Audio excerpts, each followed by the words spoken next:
Greetings, Flesh Wound Radio freaks, and welcome to a brand new episode of Flesh Wound Radio. I'm joined, as always, by Todd Loya and Pugs Dread, and we have a very special guest tonight, director Rene Perez, returning for the second time on our show. Rene, how goes your day? Are you surviving quarantine? Oh, yeah.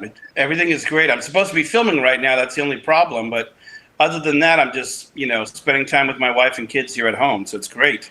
How about you guys? Are you at all affected in any detrimental way, or are you just hanging out? I'm in hanging out. They're in Los Angeles. I'm in Georgia, so things are kind of returning to normal here, and not so much where you guys are, I guess. But Right. I'm very far north in Northern California, but still we're locked down here. So yeah. Oh, okay. Yeah, I believe it's just pretty much statewide for us. yeah.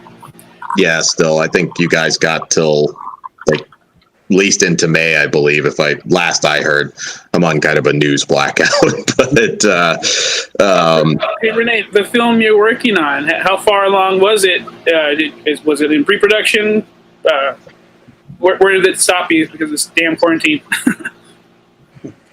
I didn't hear you. Could you say that again? Oh, It broke I'm up sorry. for a second.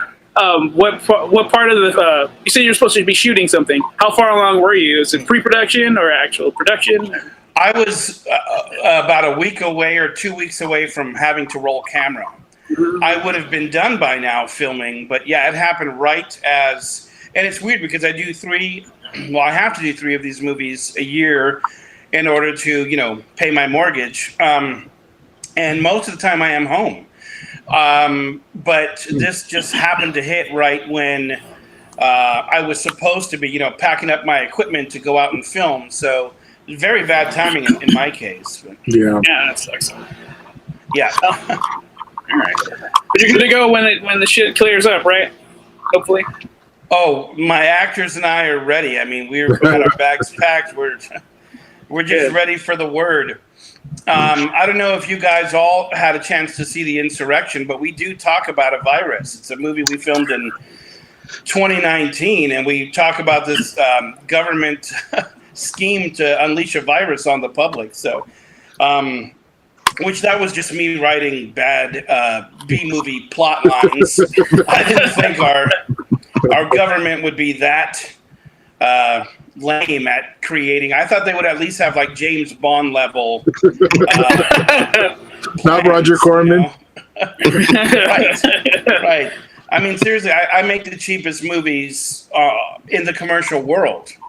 If there was a Guinness Book of World Records, I would have it. So the fact that something that I wrote is actually happening in real life is, geez, couldn't they have hired better or didn't have better funding to come up with a plan to overtake us or whatever, brand us or whatever they're trying to microchip us or whatever the plot is now. I didn't get that far. I've only filmed part 1, so we'll see. We'll see what really happens in real life. But yeah, very inconvenient timing. But I'm just making movies. I'm sure that there's people doing serious work in the world, saving lives, and people with more important jobs or more essential jobs or people that had to have surgeries or God knows what could have been happening. The stopping of movies isn't the most tragic thing in the world, but tragic for me because I'm not earning a paycheck. So hopefully this will be over soon. Hopefully, absolutely. It was interesting watching it last night, and of course, being involved in movies myself in the past, you're watching it and you're thinking, did he have some magic method to shoot this like after the virus started? Because it's so like, wow. Well, the movie came out before then. So it's been out since before the virus came. So I wouldn't even know. And also we did film it a while back. I mean, I was preparing to film part 2 of The Insurrection right when this happened. So timing wise, I couldn't have known. Like I said, it's just a B-movie plot that you might hear in any movie with evil genius or megalomaniac type villain. It's just I mean, it's like a conspiracy movie. Mhm. So I don't know. Maybe the conspiracies are correct. I don't know. That's the reason why they shut everything something I was down. Inventing. Yeah. You're the reason. Part 2. Yeah. Revealing the next step. No, I mean, I'm sure that there's plenty of people who have deduced that would be the best way to. I mean, Stalin did the same thing a long time ago, making people be afraid to the point to where they're giving up their rights, and if you make it to where they are for public safety, you could make any rebellious people the villains. Mm-hmm. And they'll say, hey, you don't get a coupon to go shopping for food because you haven't got your shot, or you can't enter the gym because you haven't been branded or chipped or whatever. Who knows what the plot is to mm-hmm. do to us eventually, but yeah, that's pretty much what that movie Insurrection was all about. It's about making us dumber and apathetic, just smart enough to keep us generating commerce, but not smart enough to ever take our place at the top. So I don't know. Maybe if I was an elite ruler or the leader of Walmart or Amazon or Apple, I might have the same problem. I'd be like, what are we going to do about these sheep? We got to keep them dumb. That we don't want them to get too much smarter. The internet's making all this information go. Mm-hmm. So it seems like an evil plot. I was noticing it because of the edicts I was getting at work, which I never follow, by the way. That's why you have macho men in movies like Cry Havoc, when that's really what they are trying to portray as evil or toxic. Right. They don't want macho men to exist because, of course, we all have beards, so we're all clearly macho. For anyone not watching on YouTube, if you're just listening, we're all bearded, manly men in this conversation. But yeah, they don't want those, because those are the kind that don't stand up against. If anyone's trying to be tyrannical, it's the manly men who get in there. So all the boys with the skinny jeans, the little buns or whatever, the little coffee, those kind of guys, I forget what name there is for them. But if you breed a generation of them, hipsters, or yeah. Hipster sexual? That's a new one. Well, I don't know what the jargon is, but whatever they are, they're not going to be standing at the front lines to say, no, you're not taking these rights away from us. Yep. So that's what that movie, The Insurrection, is about. And it's just really strange that it's happening now. It makes me think that, yeah, I was correct about these things, is why they're happening. And I was correct about the edicts I was given, the rules to follow. And it was just that I was starting to be suspicious. And I think other people are also starting to be suspicious. Especially in that movie, you'll see how we talk about how they get to franchises. And then they, like, if a franchise has enough to where it's great to differentiate people, not by their actions, but if you're a white man, you should hate a man because he's the source of all evil. Well, I'm a Hispanic person, and that's not the case. The white man is not my daddy, and he never has been. And most of the people that I know are great people, white people included. There shouldn't be unacceptable to hate any race of people, not just choose a new in the past. So this whole situation is just very strange that it's all happening right now. And if you've ever wondered about that, it's like, why is the Terminator now a chick that looks like you can't even tell what it is, a neutral, gangly creature? It used to be a Terminator. It used to be the mama bear of Sarah Connor, showing the greatness of being a mom and how a mom protects her young, and then the manliness of the male heroes. So now they're changing absolutely everything so that women are ashamed of being women unless they act like a man. And if a man acts like a man, he's toxic. So it's just basically a way to keep us all screwed up in the head and differentiate each other and split us apart upon more lines. And I see you, my friend, you're wearing a Michael Myers shirt. Great. I've loved Halloween since I was a kid. It was the first song I learned how to play on the piano. Oh, nice. But same thing with Star Trek. They see millions of people who are in brotherhood and sisterhood and friendship because we don't care about the gender or race of the person. We're just like, hey, if you like Halloween, I like Halloween. Let's be friends. Same thing with Star Trek. They're so big, and they have so many gatherings of people getting together in the thousands or even more, if you pull the things together. And that's not the way to control a population. I mean, this sounds like a conspiracy thing instead of a movie thing, but the insurrection kind of lends itself to this topic. Yeah, they go together. Making people hate Star Wars, like, oh, I hate Star Wars, and now they're just splitting us apart upon other lines. It used to just be political lines where people are 50-50. They're either love Obama and hate Trump or vice versa. But now they're doing it because they don't want these gatherings of fandom to come together either. So they're like, oh, everyone loves Star Wars? Well, guess what? We're going to buy it, and now, boom, now you guys hate each other. You know, so it's just a way to screw things up. And you're like, well, they're losing money at it. But, you know, places like Disney or even Netflix, you know, they make billions of dollars. They are caring more about breeding new generations of people who are mindless consumers as opposed to worrying about, oh, my God, we lost money on this thing. So that's basically what the insurrection is about. And very strange that it's happening now. But so Rene, I meant to ask you, have you had any like blowback at all, or anybody get angry at some of the themes in this movie yet, especially being in California? Yeah, when I was shopping the movie to distributors, people who usually take anything that I make, I mean, and I've made some stinkers, I'm not going to lie, I've made some movies that just didn't work out. And they take them anyway. As a matter of fact, I think that's Insurrection's my 26th movie. And all the previous 25 have been taken. And like the good ones, they take even before they're done sometimes.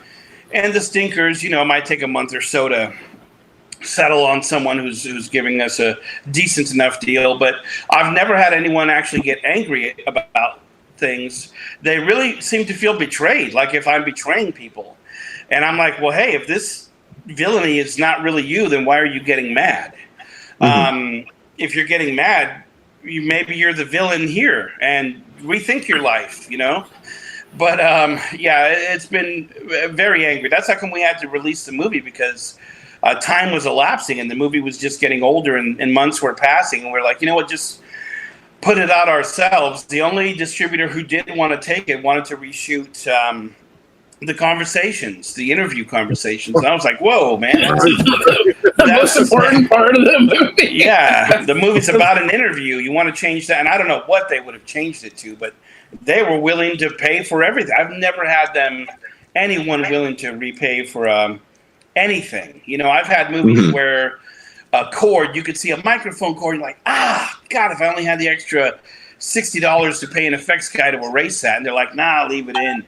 But they were willing to pay top dollar to do this whole thing. And I couldn't understand it. I think, so we're like, you know what? They're like trying to take our movie so it doesn't come out. All right, guys, I'm sorry. We had a little bit of a glitch there. I don't know if it was the Hollywood lizard people or what was causing it, but we are back. And Rene, you were saying. Well, I think I left off mentioning that sometimes the distributors can take the movies and just delay them or change them or do whatever they want with them. So since we didn't want that to happen with the Insurrection, we just released it ourselves. I was under the impression that because so many of my movies have been released, that the usual vendors would go for it, but no one did. We had to end up putting it up at this moment. As of this recording, it's only up on Vimeo. It's the only place that didn't tell us no, which is really a bummer because no one has Vimeo. So Not too many people are renting the movie or purchasing it. There's a lot of interest in it, but it's not doing too well because it's only on that platform. And if it was on Amazon, everyone has Amazon, but no one really has Vimeo. And they think that they have to sign up to Vimeo, and it looks very complicated, but they could just rent it. But yeah, I can't teach the world on how to use Vimeo, so we're kind of suffering from that. But it was either that or have the movie go and be changed or just shelved. We don't know. And is that something you'd actually consider doing, or you just want it going out as is? No, I mean, I don't want to. First of all, the distributors don't pay enough for me to want to get rid of 4 months of my hard work. Right. We're trying to release this movie as normal. And no, I wouldn't be for that. Also, it's a very unique situation because there's really no one else in the Hollywood machine that would be willing to do this.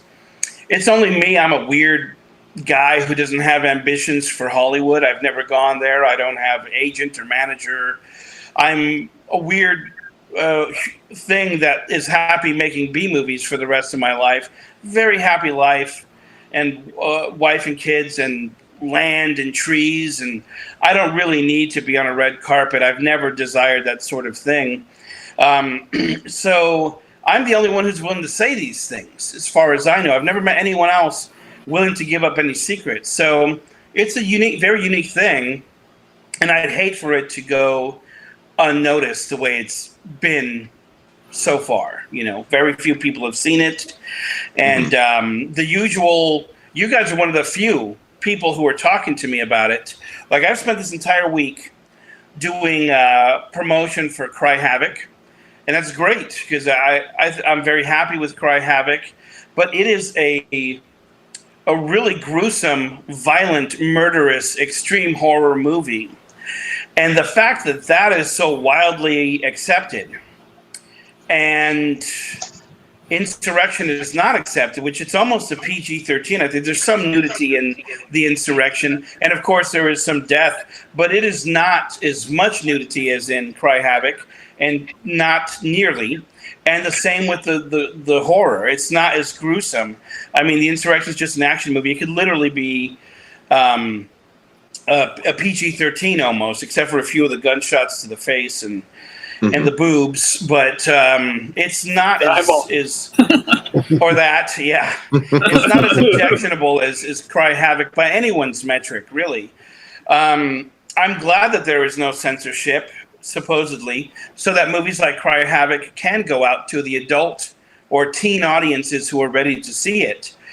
Great that we don't have censorship and it can go out that way, but to attack a movie like The Insurrection just because it talks about different viewpoints and gives people information or attempts to give people an edification shouldn't be objectionable to the point to where they're like, oh, get rid of it, or don't mention it, make it go away. They'll be ruined eventually. So yeah, very strange, and it makes you feel like you're living under some kind of Nazi rule, Well, I do think when people do have a chance to get a hold of this, I think it will catch fire and blow up because it's very interesting, it's very unique, and I do think there's an audience for it out there. In fact, I suggest you trying to get in contact with Sean Atwood over on his YouTube page and see if he would like to screen it and talk to you about it. I think that would do good for you. Let me write that down because I don't know who that is. I'll make sure he sends it to you. We can get it to you out there. I think that might give you the kickstart you need. Yeah, and I have seen a bunch of since the movie has been out, the few people who have seen it have told me about YouTube channels. I don't recall that name, but I'm sure you're right.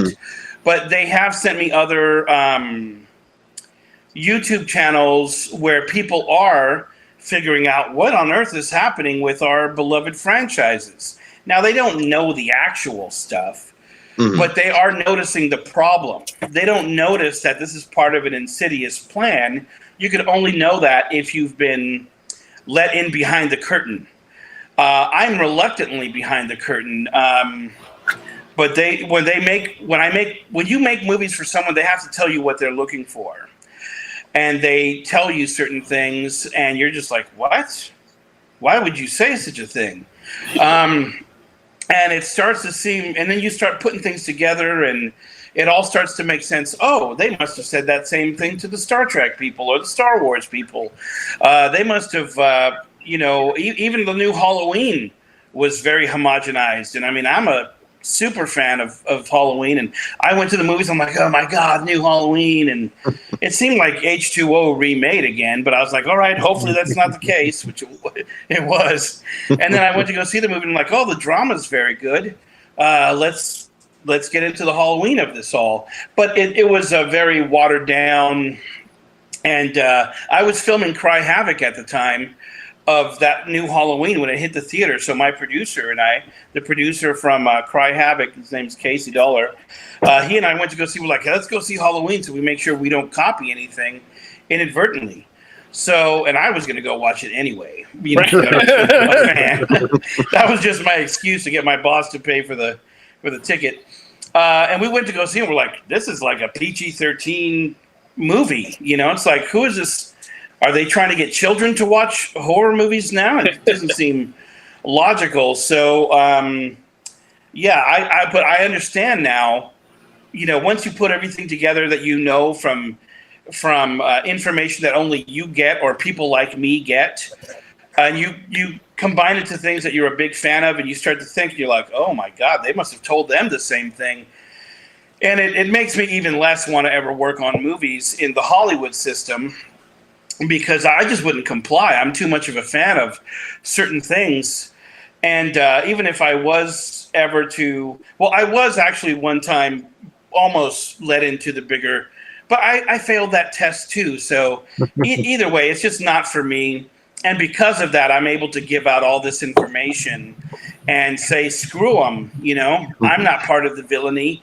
If they get caught with what they're doing, good for the fans and bad for the villains. That's the way it should be.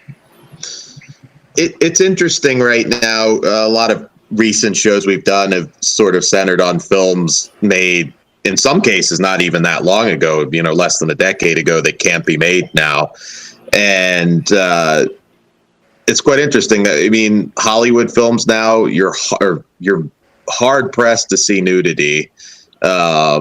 There's, you know, we've been covering a lot of, very, very rare. A lot of male nudity. You're right. Yeah. It's gross. I mean, men are not attractive. I don't care if you're Brad Pitt or whatever. We're not beautiful creatures. Yeah. The female of our species are the beautiful creatures. And I'm trying to watch a movie, and, you know, if I ever get to watch a horror movie or something, I'm super happy. I sit down, and my wife brings me dinner, and we sit down and watch it, and I'm seeing some dude schlong or his butt on the movie. I'm like, what? I just turned it off. I'm like, I'm not watching this crap, you know. It's not for me. It's not meant for me. And if you're going to do that and not show the beautiful creatures that our species does, it's just because, you know, all these people have to project their virtue. And half of them probably are rapists. So they're worried about, oh my God, if I put I better project that I'm all pro women's thing and not show any naked chicks. So that way they'll think I'm not. But I'm not. I've never raped anyone, like, ever in real life. So I don't have to pretend that I am any type of feminist or anything. I think separating people by any kind of line, especially by gender, is the stupidest thing. I also don't take part in things like, they're like, well, Rene, why aren't you part of the Latino Film Alliance? And I say, you know, separating people by their anything other than their individual attributes is wrong. So whether it's good or bad, I wouldn't be part of a Latino film, nothing. It should be on merit. Whether it's a Chinaman, a black dude, a Mexican, a Jew, whatever thing they may be, a chick, whatever. It should be based on merit only by the job you are doing. And it should be colorblind and not care about anything else. So the fact that these people are so worried about projecting their virtue, it's just mainly because they're villainous and everything else that they do. And it's lame because then we're watching slasher movies where they're afraid to go for it, you know? Mm-hmm. It's interesting, actually, watching Insurrection. You had I don't have the exact line in my head, but on Roman Polanski, to your point, who got the standing ovation at the Academy Awards, and it was, in fact, a pedophile. That was a while ago, of course, but, he was already a convicted, pedophile. Right. And I mean, I like Rosemary's Baby. It's a very good movie, very well put together, quality movie. But it is a propaganda movie. In the movie, the what's her name? Mia Farrow. What's the Mia Farrow? Mia Farrow, yeah. Mia Farrow's legend. I'm sorry, Ferris Bueller, wrong decade. Anyway, she is. Everyone around her is telling her the wrong thing. The older people in her life, her husband, and the only ones that are smart are the other dumb chicks that are her age. That's the complete antithesis of the way life is. Usually, your elders are trying to help you. And usually when you're married and you're in a team, husband and wife, you guys are on each other's team. So by making movies that makes natural life seem like the villainous part of your life, and you should believe your friends, my friends aren't that smart. I'm not that smart. I'm better off listening to my elders or listening to my wife who has my best interest in mind. So it's a great movie, not very scary by today's standards, but it's a great woman in peril type movie, but it is made by a convicted pedophile who hasn't even said, no, I didn't do it, never even professed his innocence. And it was made by another writer who made some other movie about the robotic brides or whatever, Stepford Wives. Stepford Wives, same writer who wrote Rosemary's Baby. So just trying to destroy the nuclear family when, in fact, the nuclear family of husband, wife, and child or children is the best way to live, where everyone flourishes. The man finds purpose and focuses his life.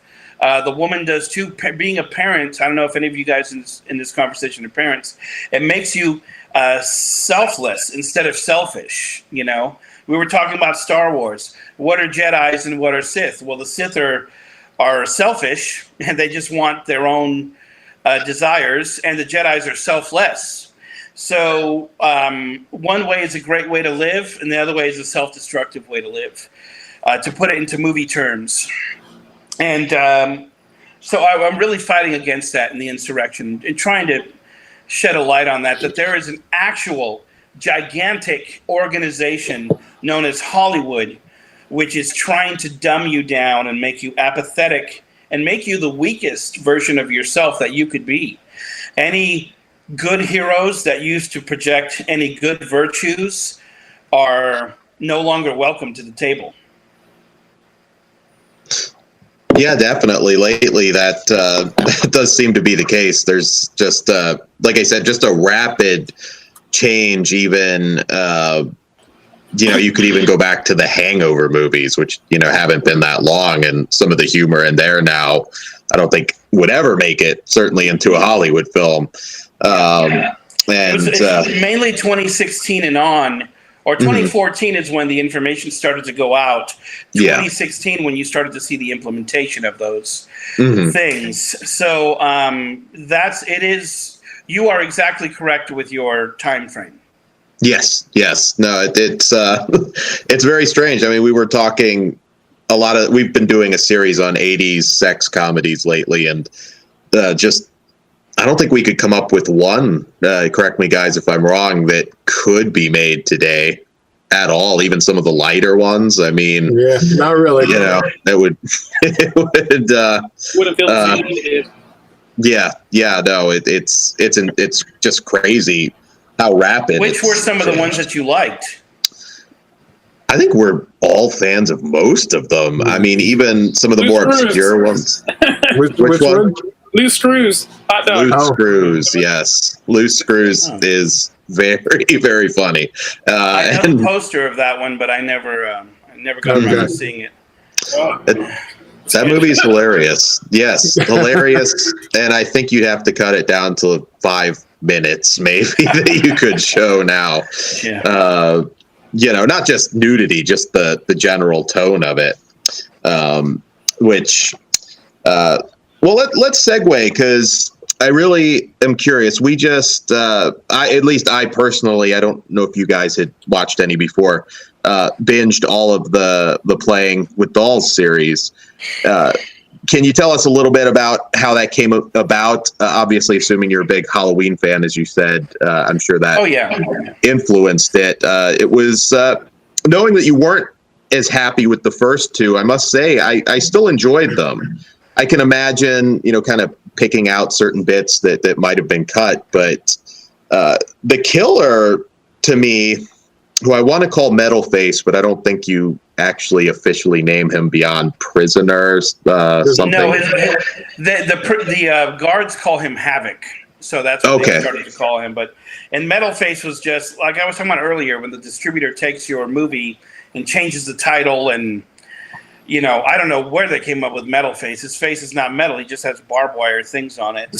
I had it called Playing with Dolls because I like Slayer, and that's a cool Slayer song. Solved it! Hell yeah! I brought that up on the show. What about? I said you're talking about title changes on that. What were your thoughts when you heard it was getting called Leatherface overseas? Oh, I was very angry about that. As a matter of fact, I put out a press release saying, hey, that's not me, because I know who Leatherface is, and he's a much more well-funded and much loved iconic character.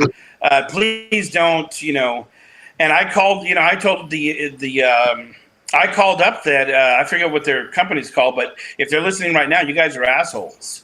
You should not have done that. And I told that to their face. I put it in the press release. I mean, these are just crooked, people. They'll lie to you, whatever, maybe they'll think it's Leatherface and rent the movie more because of that. I mean, that's just, no one in Hollywood has any scruples whatsoever. And if you're a distributor, even in the UK, you must adopt modus operandi of having no scruples either to keep up. So yeah, that was a horrible thing. I wish it never happened. But, and as a matter of fact, for the first two movies, I didn't know. And I also wasn't, I didn't have such a track record behind me. I couldn't demand things and get angry and expect people to listen to me, kind of like they do now sometimes. So they really butchered those first two movies. And I've never seen them released anywhere uncensored. And I've never seen them released anywhere where there are scenes that were not good enough to be in the movie put into the movie. To fill up the gap of time of the better stuff that they took away. Now, it could have been because of all the political correctness stuff. A lot of it had to do with nudity, and a lot of it had to do with gore. So I don't know. And those are the things that if you're watching a slasher movie that you're there to see. I don't know anyone who is not there to see it.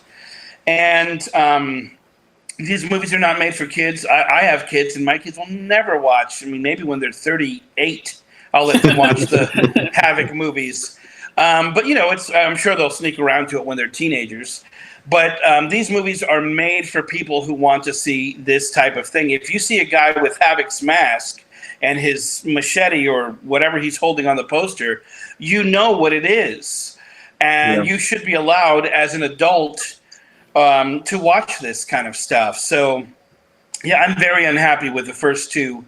The third one had to have a limited release because I would not allow the censorship. And I put in the contract, I said, you guys better not, and I had to, get angry. And so it only got released on Amazon. There's no DVD or Blu-ray release in this country for the third one. It's only overseas where they did, where I have no power. So they did chop the hell out of part 3, and people notice. There's people who've done A and B comparisons online. I've seen them, and bless you for doing that. I was actually starting to do that for a little bit too. I noticed just off the top of my head, the one spot I noticed in Playing with Dolls 2, there's more dialogue cut in the U.S. release than in theirs. Like there's a conversation with, I forget the characters' names, when they first get to the house and they're talking back and forth about teaming up. Playing with Dolls 2 was never released uncensored anywhere. So it would just be people comparing one censored version to another censored. Well, no, but there's like just dialogue differences too, is what I was bringing up. Yeah, well, that's even lamer. I mean, that's not what people are there for. The dialogue is to get us where we need to get to. Only in part 3 is there interesting dialogue of the drama happening. But in part 1 and 2, it's mainly drama just to get us where we need to go.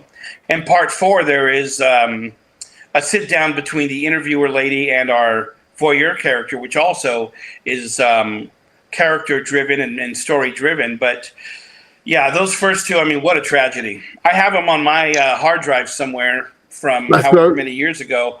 And it's a bummer that the only place they exist is on my hard drive. I was going to ask if they did still exist somewhere, so that is good to know. Hopefully one day we'll be able to see those. Hopefully my house doesn't burn down. I've been thinking, I've never done, what do you call those things where you ask people for money on the internet? Oh, Kickstarter. Kickstarter, yeah. So I was thinking about doing that to crowdfund the next Havoc movie, Part 5, and release all the movies uncensored. But I'd have to see how much licensing deals, and all that kind of stuff. So, well, I definitely contribute to that to see the first 2 uncut. Oh yeah, me too. You would all like them better, if you guys are just honest people. We like the first 2. We all like the first 2. As is. Well, great. Well, I think the character too. You did the right thing with the Havoc character because you don't give away too much about him. You don't over explain, a psychopath, which of course that was a lot of people's issues with the Rob Zombie Halloween films. And the design is really cool. I mean, he definitely looks like somebody, it's not just I don't know, lately I've seen like clown masks, smiley face masks that look like they were just bought at a Halloween store. I mean, he looks like somebody I would be terrified to go toe-to-toe with. A slasher that could last. And I was trying to make something that we all love, like Michael and Freddy and Jason, all the great slashers. But what I wanted to do is bring it down to earth because modern audiences do not fall for that. Jason's going to walk behind someone and catch up to them while they're running. Everyone gets killed at the end of every movie. God, that even happens in Halloween. When I was a kid, I used to defend Halloween and say, oh, it's better. He doesn't die at the end of every movie like Jason does. But then they started doing that too, after part 2. So today's audience wouldn't fall for that. So Havoc is just like a big, strong, retard strong psychopath. And he's just a force of nature, because nature makes people certain ways, and aberrations are just as much a part of nature as the good aberrations. Sometimes you get Mozart, and sometimes you get people like Havoc. It's just nature. And in this case, he is like a storm or a shark or something. He's just something that exists in nature. And there is nothing supernatural about him. And he doesn't get shot up at the end of every movie and then resurrected by a bolt of lightning. It's very much with today's sensibilities of, how modern audiences are. They love to take apart anything. Say, oh, that's stupid. They killed Freddy like that, or she just stopped believing in him and then he's dead. Today's people are so cynical that they wouldn't allow for that type of stuff. So I'm trying to make Havoc cynic-proof for today's audiences, but still make him in the 80s slasher way where people were not afraid of anything. So he's disemboweling people, chopping people's heads off at the halfway point. There's beautiful naked women all over the place, just like an 80s slasher made by someone who's not caring about the Hollywood politics. And yeah, everyone's angry about it. I mean, when I had to release this Cry Havoc, they're like, what? Why did you, and I'm like, I don't work for you guys. I work for the audience. I'm on the audience's side. The only reason you assholes are in the middle is because you've created this whole thing. But in reality, I don't even care about what the distributors want.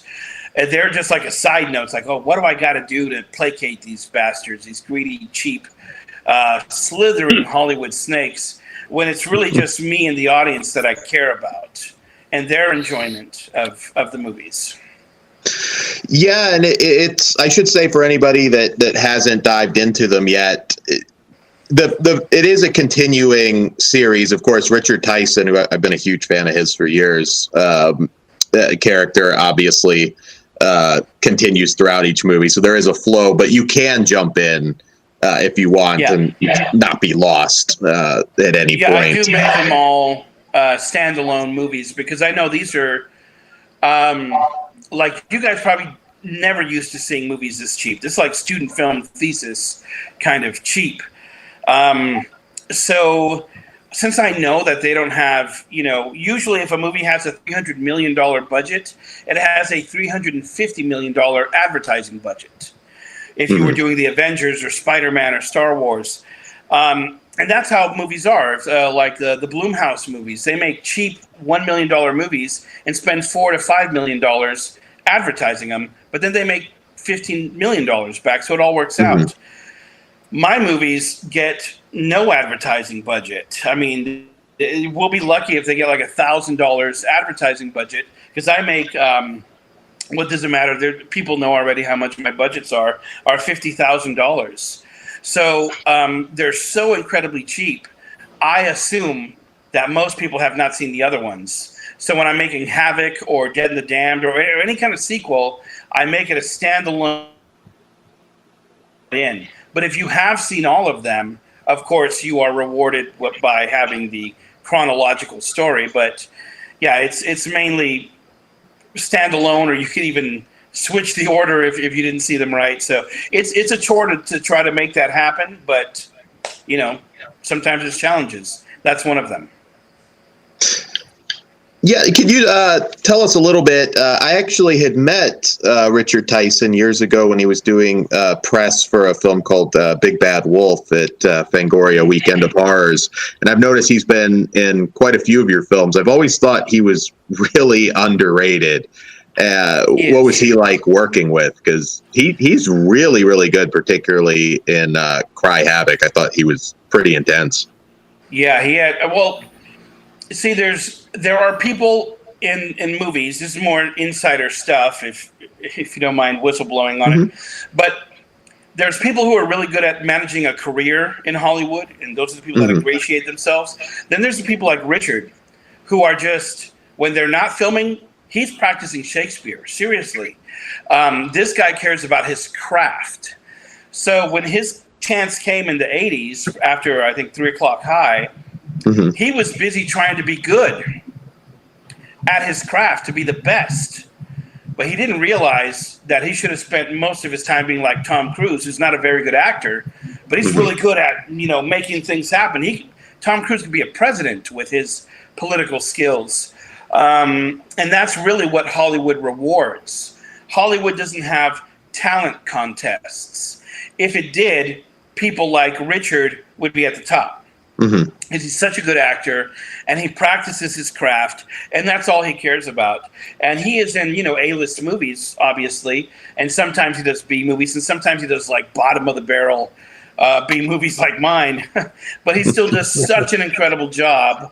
And I mean, he's done this part 4 times now. He's played the voyeur. I really don't even have to tell him anything. It's like my easiest day of directing.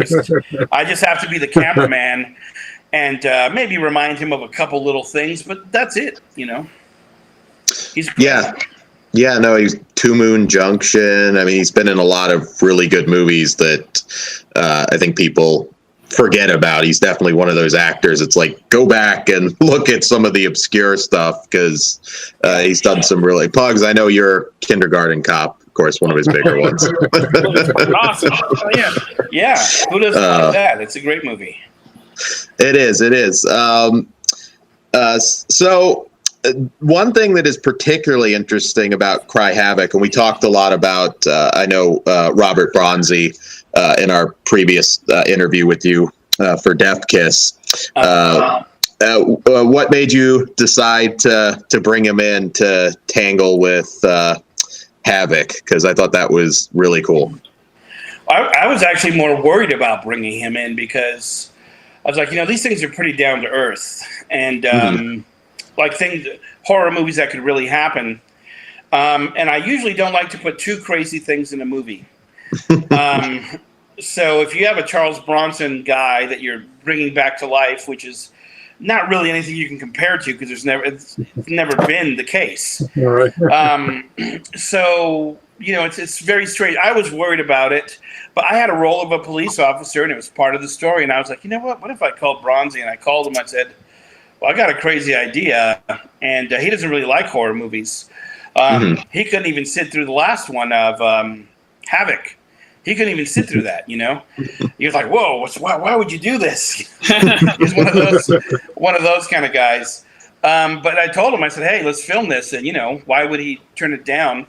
And I'm sure it wasn't his favorite thing. I mean, he much prefers to be Death Kiss in the westerns that we do sometimes.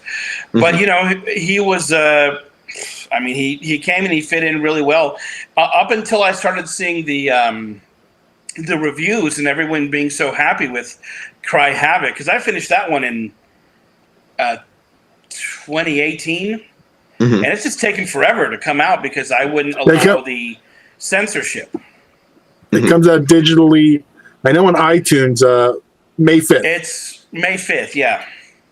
Oh, Cinco de Mayo. Maybe they were doing it because I'm half Mexican. They're trying to placate me. Have tacos and watch Cry Havoc.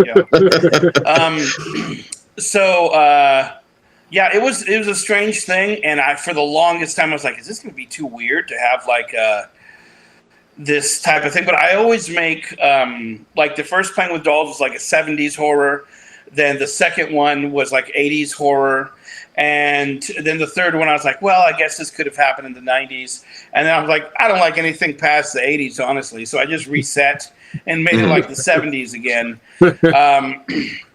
So I think Playing with Dolls or Havoc movies will always take place in the 70s or 80s. Not that they really do, but it'll have that style. And so I was like, once I embraced that idea, I was like, you know what? Let's just go for it.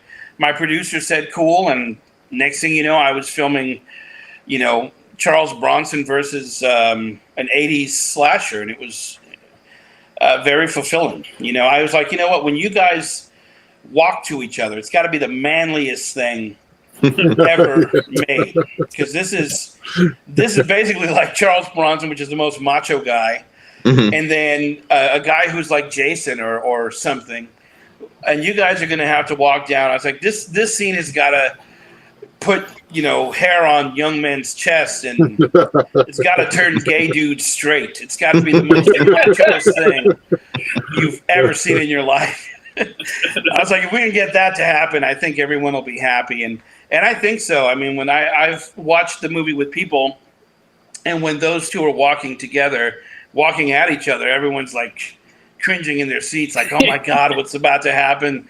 What will be the outcome? It was as exciting as a schoolyard fight. Like, oh, they're doing it. They're doing it.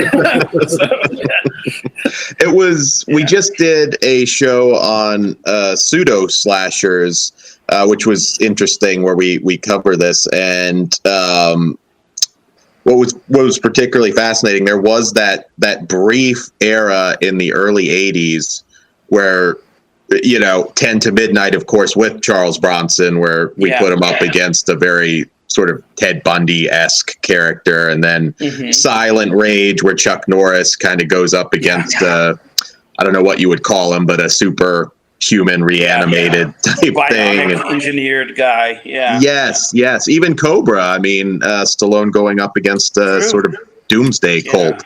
So no, I was going to say our show yesterday, that was what our topic was.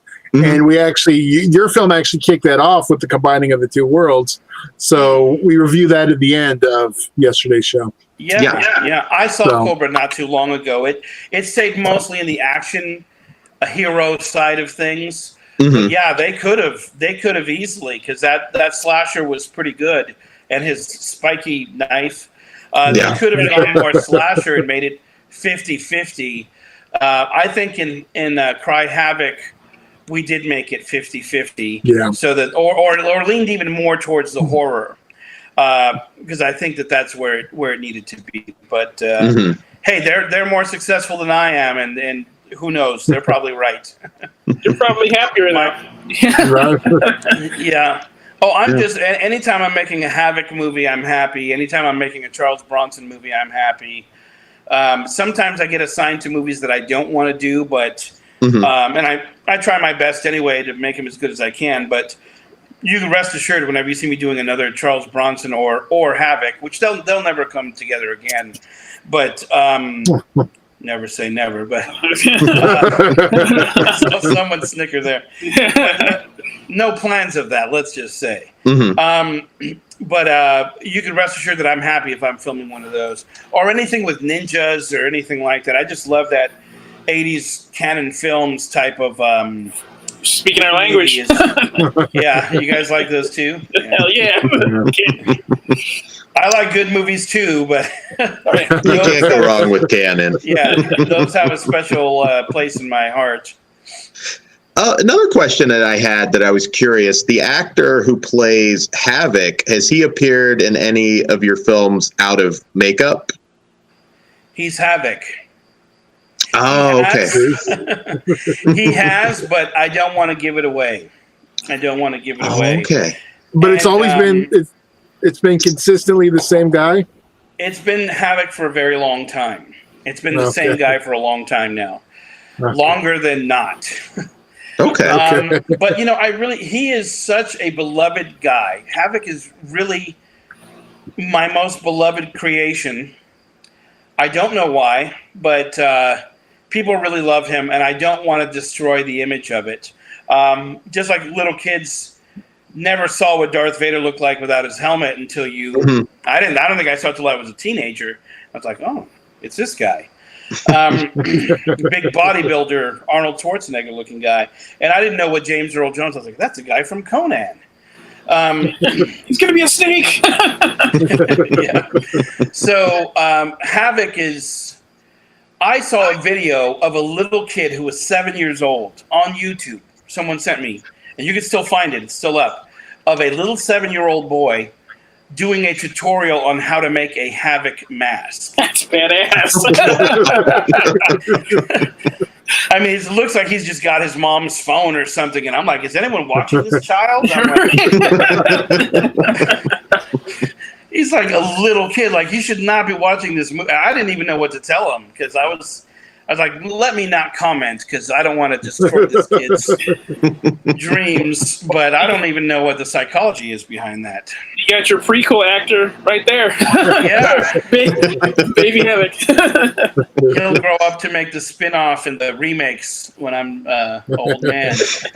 Did he pull it off? Because that doesn't seem like a particularly easy job. He hadn't he was at the first stage of it, but he had the bottom half of the first layer looking really good. Like, oh, wow, I couldn't do that to this day. I could not have done what this kid has achieved. So really good. Oh, wow. Boy, if you're listening to this, where are your parents? Yeah. Monitor what you watch. Yeah. I don't know. I snuck and watched Halloween after trick-or-treating from the age of 5, I think. I've been watching that, I don't know when you guys ever started with your horror movie life, but it happens. Kids watch. Yeah, yeah, and I should say for people jumping in now with Cry Havoc, this movie also, I mean, great kills. Like, really, there were some in there that rival even what you would see in like a Hatchet film. They were very gnarly. I don't want to spoil them, but yeah, there's some. There's something involving a hammer and, as you said, a sort of decapitation of sorts that was, really, really nasty. Yeah. And I do think that this character could really catch on with this because you don't there's a lot of indie slashers lately that have been almost 90% or more CGI in the kills, where it makes it tough, to really remember. This, though, I mean, man, this had some excellent ones. I know, Todd, we were talking about it on the show. this had some of the better kills I've seen in the last year. I mean, yeah, I don't do any CGI in these things. I don't believe in it. I mean, sometimes I might need to erase a telephone pole or something. I'll have, or sometimes you'll see the blood pump. Like, oh crap, I forgot. I didn't notice it when I, because when I'm filming, I have a little DSLR camera and there's like a 2-inch screen. I can't see it only when I get home and watch it on my computer or the TV. I'm like, oh my God, I see the blood pump, or I see someone in the back turning a thing. So we have to erase that. But that's the only CGI that's ever in the movie. All the blood and guts are not real, but practical, whatever, however you would say that. Obviously, stage blood. We're not using pig blood or anything weird like that. And but yeah, it's all real carnage. I like the one that I'd never done before is when he ripped off the guy's jaw off of his face. Oh my God, that looked, and his tongue was moving underneath. That was, if I wasn't there watching how that was done, I would have had to turn away. I think that one was really hard to look at.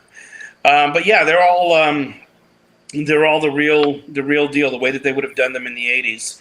Like I said, I try to make this as 80s as possible, except for sometimes I take liberties with the music, and then I also try to make it cynic proof for anyone to say, oh, well, how come she fell, or how come like, you know how they would do the thing where the girl comes out in her underwear or her nightie. Like, what was that noise I just heard? Let me walk through this forest at 12 midnight in my nightie to investigate a sound after my boyfriend just got killed. I try to make sure I don't have any of those types of things. And that's the only modern flavor that I give it. Everything else, I make as purposely retro as possible. That's why there's so many naked ladies. That's why there's so much blood and guts. And that's why and it's not just the gore. I mean, because people put in gore and people put in jump scare sounds, but you'll notice in all these Havoc movies, it's tension, it's atmosphere, it's the situation. Everything builds up. So when there is a jump scare or there is a moment of gore, it's I plot them out as methodically as possible. I mean, you see me figuring things out, like you see little equations in my head, and I'm wearing a scientist coat, and I'm marking off things on a graph and everything. I do everything possible to make these things as scary as they could be, because people have been seeing slasher movies for since the 60s. We're talking about half a century.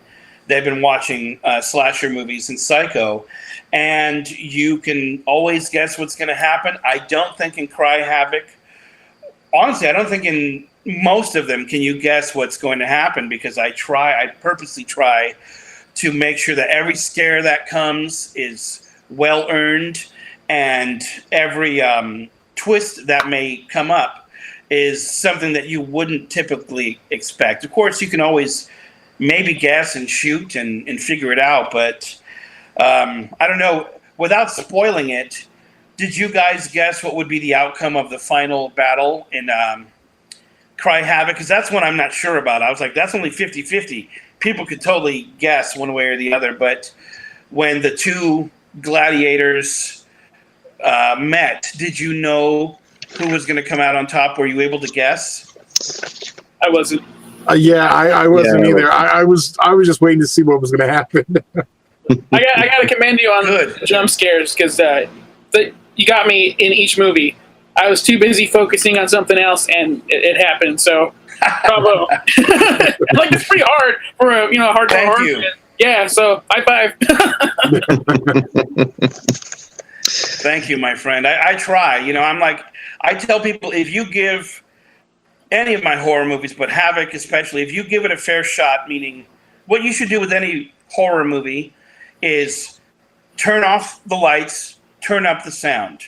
If the audience meets me halfway, I'm going to give it to them. I'm going to give them exactly what they want.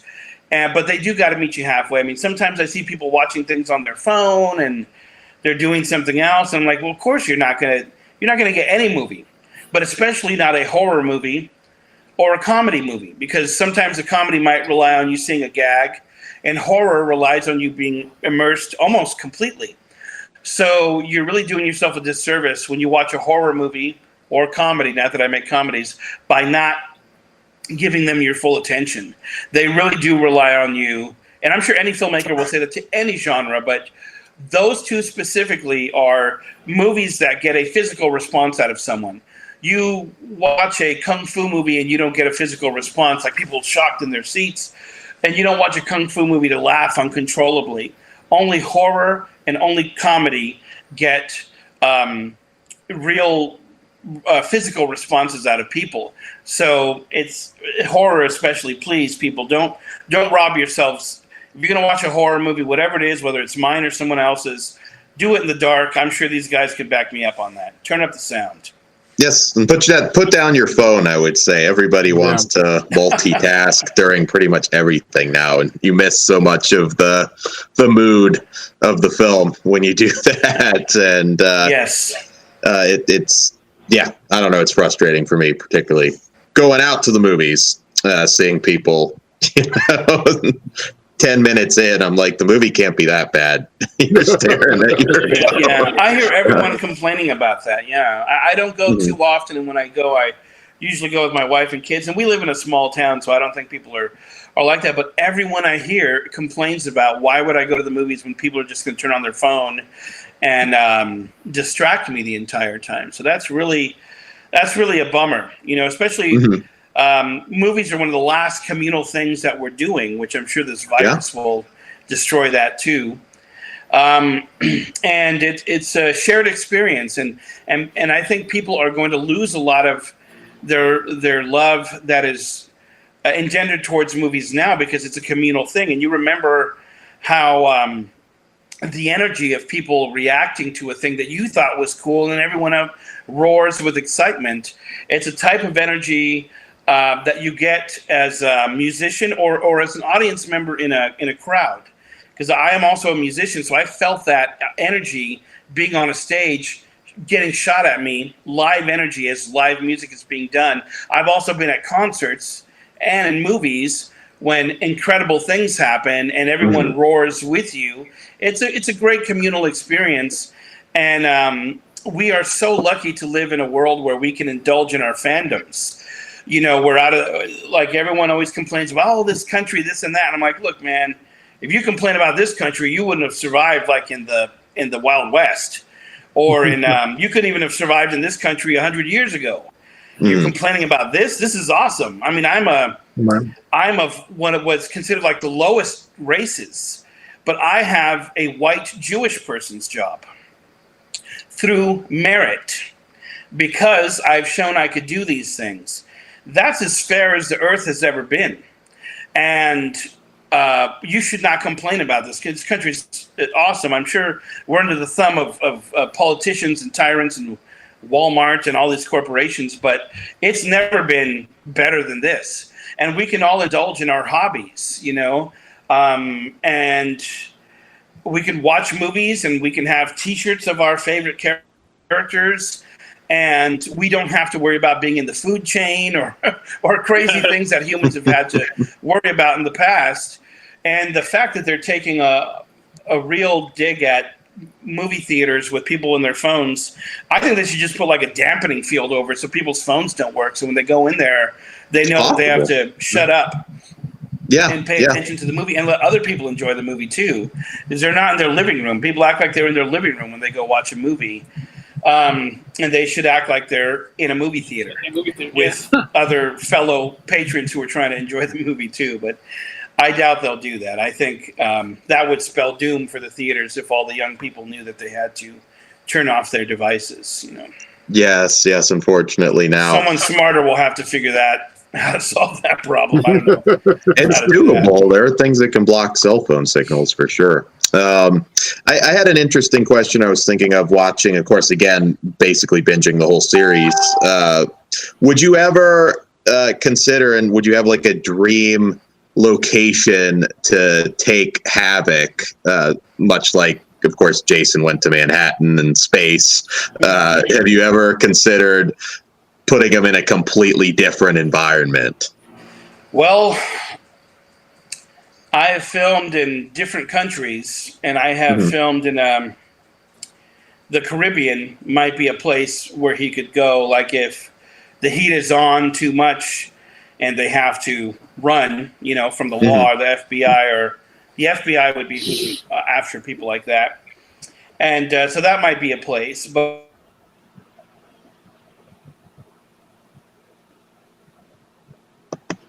as a matter of fact, I would this fourth Havoc movie, because I'm like, okay, well, the first three have been in not the same location. One was a single person cabin. The second one was a cabin as a TV show set. And the third one was just him being loose.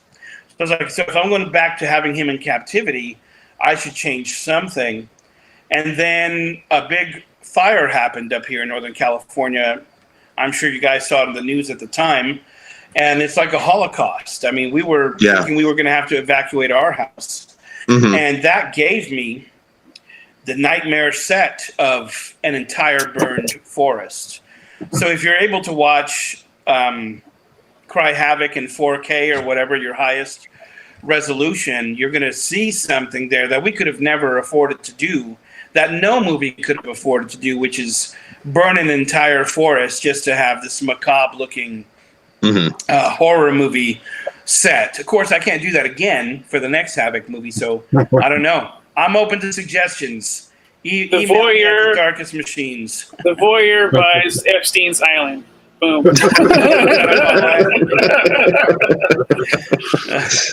There you go. There you go. Wow. You tie in the insurrection. I just, yeah. They're probably all old enough to be in movies now, those chicks. They've been naturating for a few years since he's been gone.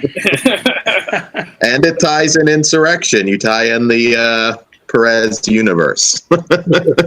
Yeah. Make it work. The insurrection is completely down to earth. It's too realistic for anything as fantastic as a voyeur who uses his wealth to facilitate a serial killer. That's too high of a concept to fit into a straight ahead, drama action kind of movie. But yeah, who knows? I think I've said everything I have to say about that particular conspiracy in insurrection. So I don't know if I would do any other movies about that. I am doing a sequel to The Insurrection, but it's not about that topic. It's just about Michael Paré's continuing journeys. So, yeah, I'd be moving on. It would be different things. I wouldn't be able to tie those two into anymore. I'll be repeating myself. And with Havoc, I do have to. The next one will have to be something else has to happen, because he's been in the snow, he's been in the summer, he's been in the spring, he's been in everything. So he will have to move somewhere else. Like I said, I'm open to suggestions, just not space or New York, Manhattan, LA. New York might be problematic for sure, but of course Jason wasn't even there that long. Yeah, I mean, he was on a cruise ship for the entire time. New York is not even New York anymore. When I was doing that movie Death Kiss, I thought about going to places, and I was like, you know what, New York is just like a homogenized, yuppie utopia. It's not even, like you would see in Death Wish or the old movies. It's just not like that at all. So it would be lame to send him there, and I wouldn't want to be in such a filthy, rat-infested place as New York. Sorry. It's hard to recapture that feel of New York, because you go back and watch like some of the, of course, Maniac, a lot of the Lucio Fulci stuff, and there was just a unique flavor there that, I mean, I know a lot of filmmakers in New York, and I don't think any of them really film there for the most part.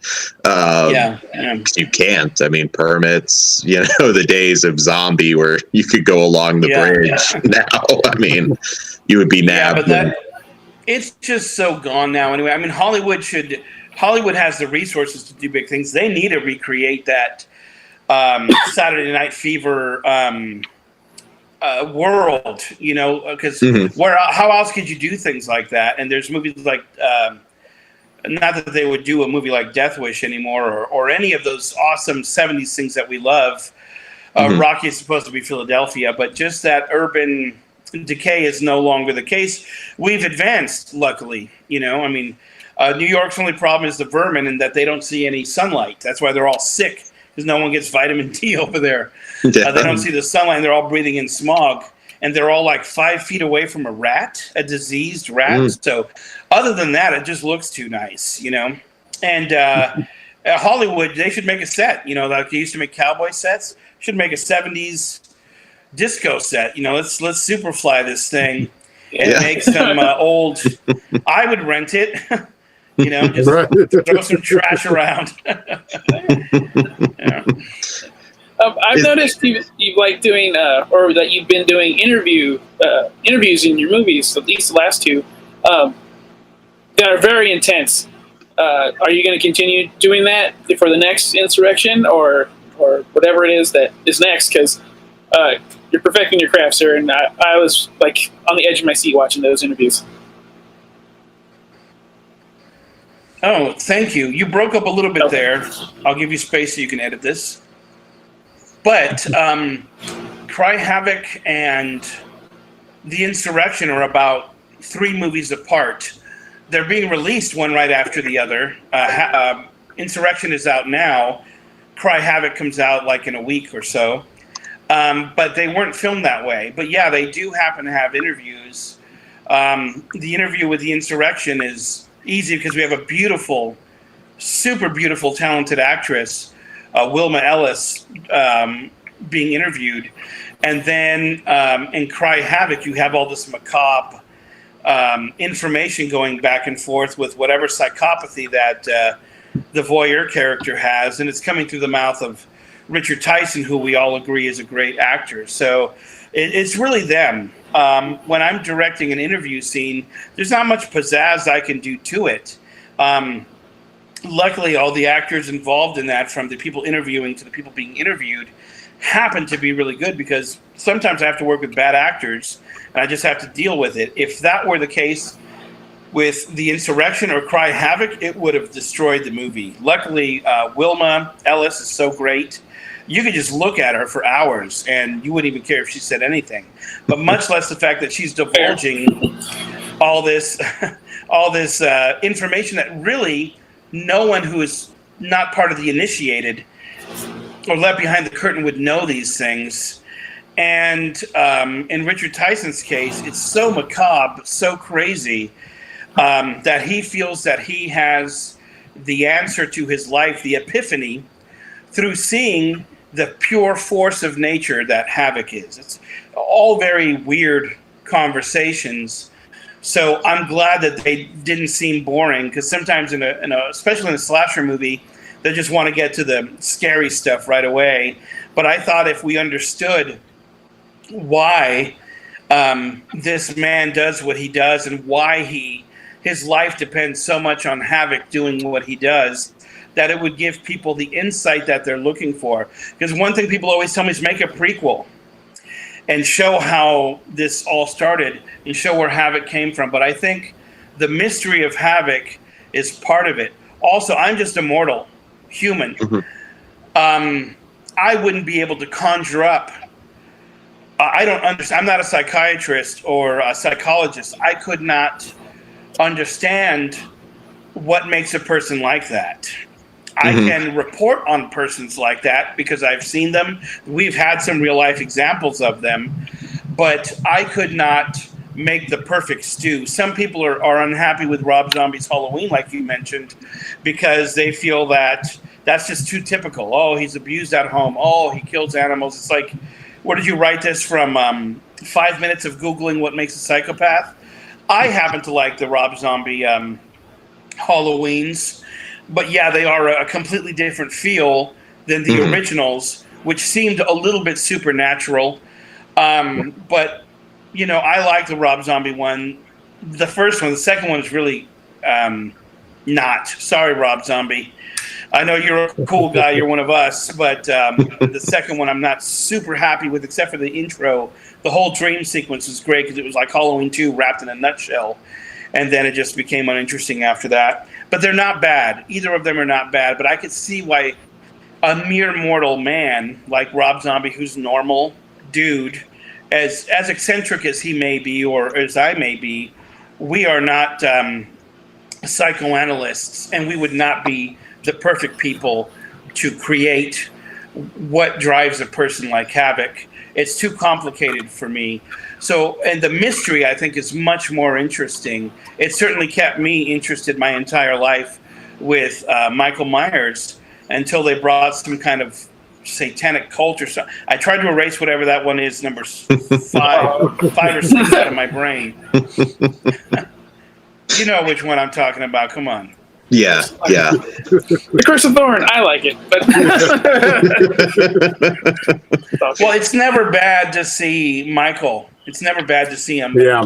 Sometimes when you're seeing that they're damaging the parts that you like, it's what makes it not cool for me. You know, I'm like, oh, I have the other ones that I like. I'll just watch those. You know. I get why people don't like 5 and 6. So I get it. I do like 6. When I was a kid, I loved part 5 because the guy comes in at the end and he, you know, with the machine gun and everything. It's like, oh my God. Life is different when you're 12 or 13, whatever age I was. It just hasn't aged well with my cynical, you know, grown-up adult brain, I guess. Will we ever get an answer to what in particular sets Havoc off about boobs? Because that seemed to be an interesting theme. Well, it's a thing that you probably understand already. Mm-hmm. And what we would consider beautiful, Mm-hmm. or what we consider life-giving, he's death. So that's the antithesis of what he is. He doesn't want that. He is the polarity.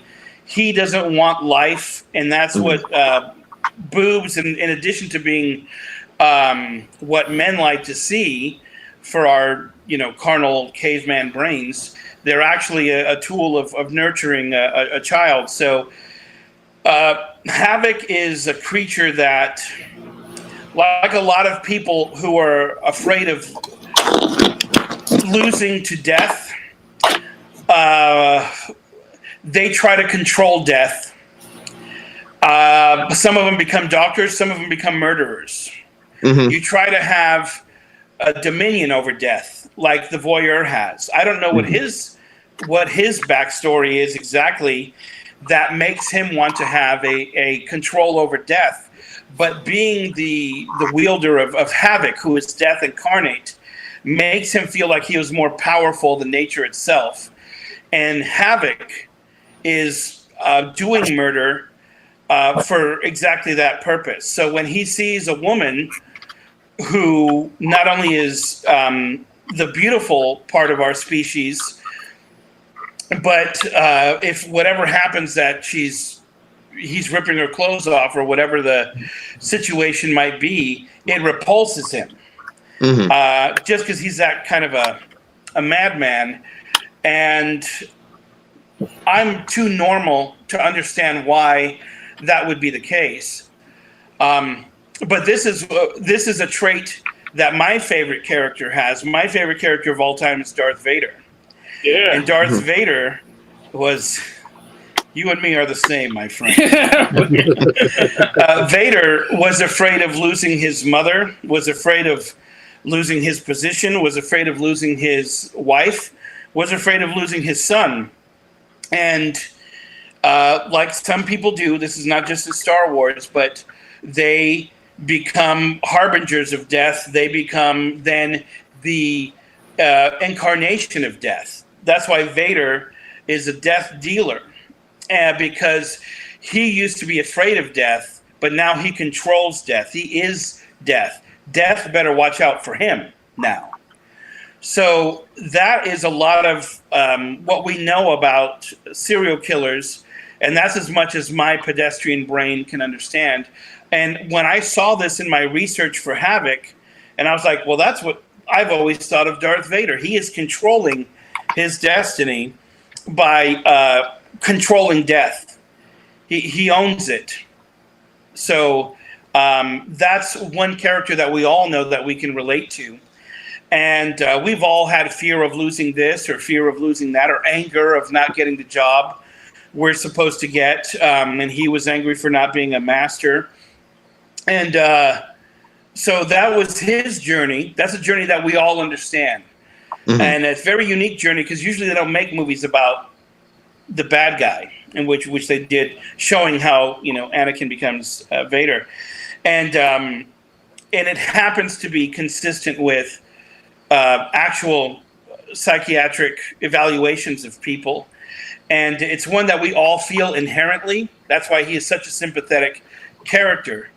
From the moment we see him to the moment where he's burning in the funeral pyre, he's been interesting to us. And every kid has always wanted to be him because he is so powerful. He's like Superman. Little boys are controlled by everyone because people used to ask me, "Why aren't you afraid that your son likes Darth Vader so much?" I'm like, I love Darth Vader when I was a kid. Most kids do. And most kids also like Superman because most kids are controlled by their teachers, their grandparents, their mom, their dad. Vader isn't controlled by anybody. The Emperor is his master, like a samurai to his master, to his sensei, but Vader's Vader. So a little kid sees that and they're like, I wish I had, I was him. And that's why little kids are such fans of child murdering, space wizard, lightsaber wielding character. And possibly, I don't know why people love Havoc, but I get daily emails and whatever it is that you guys love about him, you fans who may be listening, I feel you. I work for you. I serve the fans, and I won't let you down with Havoc. He will continue to be what he is. He won't become comical in the future. Oh, yeah, that's definitely good. I always thought one particularly interesting thing, and of course, obviously, you probably know where it's going, but is if the tables were turned on the voyeur, and we get an episode where essentially he has to match wits with Havoc. Let me write that down, sir.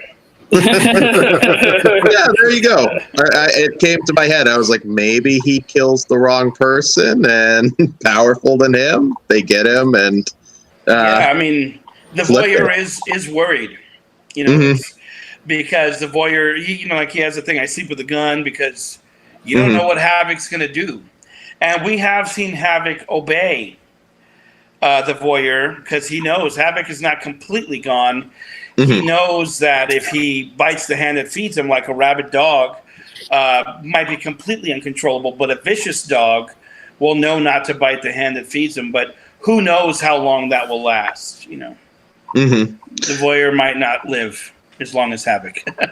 Yeah, he's an interesting character too because he's not just a mindless killer. There is intelligence there. There's, of course, stalking and, things that just a generic, cut and dice sort of monster wouldn't do. And I do think for anybody listening, it is worth watching from the beginning. You don't have to. And I think Cry Havoc is definitely the best in my opinion. But it's just very fascinating. Again, I love the look. You don't get too close up to see everything, but there's something going on with the teeth that's pretty unnerving, and it's definitely one of the better slasher designs that I've seen. And yes, no, it's really, really cool. I have to look at that YouTube video later tonight because that's as a little kid. Yeah. I think it's still up. Yeah, it's cool. Well, I suggest just because you don't have to listen to me. I mean, these are movie director problems, but just because of my anger of all the censorship of the first two, I suggest start watching 3 and 4. But yeah, I probably wouldn't. I could see why you're saying that, but people are. I will say, listen to me. I will say it was very obvious when we got to 3, the different level of the gore. It was immediately like, okay, that's obviously why he's not happy, because you can tell that one's been, gutted. Mm-hmm. The first two have been very much gutted. And, not that I'm a one-trick pony and the gore is everything, but there was a lot of suspense and horror in those scenes.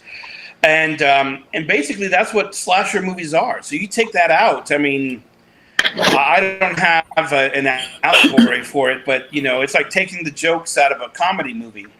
Mm-hmm. What are you left with? People are there for that particular kind of spectacle, and that's where the movie shines. So, you don't want to see a kung fu movie without people fighting kung fu. And you don't want to see a dance movie without people dancing. So, to me, they're so horrible. I haven't even watched them. I don't even, can't remember them too well, just the trailers. Two good movies are still left. They may be a little lighter on the gore, but they're still enjoyable. I'll just let you know. Not that you ever seem like you'll watch them, because I know I desperately want to see those uncut versions. And actually, that's what I was going to ask you. Did you use some of that uncut footage in the openings of 3 and 4? I usually 2, 3, and not with 4, because 4 didn't have opening credits. But yeah.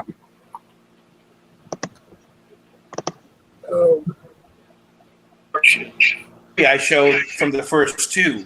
So in part 3 you could see some of the stuff that's in there, but I also didn't want to put some of the stuff that was uncut, because then people would be like, well, what the hell happened to that? Why did they would just make people more angry.